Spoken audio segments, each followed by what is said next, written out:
Ruffles are a fun addition to garments, but they do add bulk where they attach. If you want something more elegant, you're probably in the market for a flounce. A flounce is basically a circular or rounded piece of fabric that doesn't need to be gathered because the fullness is already at the lower edge. There are several ways to achieve this, but here are some mock-ups to show the variation in effects. I'm using knits that don't fray, so it's easy, but you'll want to experiment with your own fabrics to see how they drape.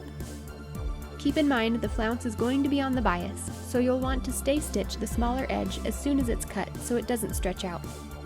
My mock-ups are all the same size, 8 inches wide and 5 inches tall. These on top are a lightweight knit, and these at the bottom are a heavier knit to show the difference in drape.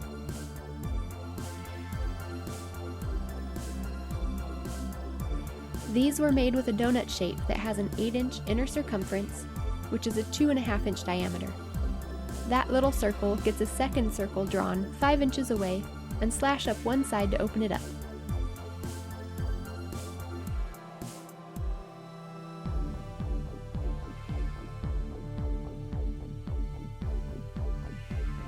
These were made with a slight curve, and again the curve was extended 5 inches.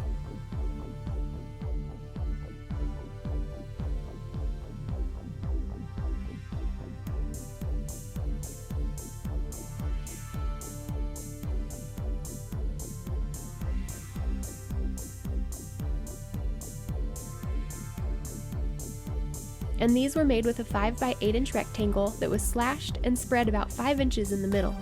Then I blended the lines and drew in the curve. You can dictate exactly where the flounce fullness should be by doing this.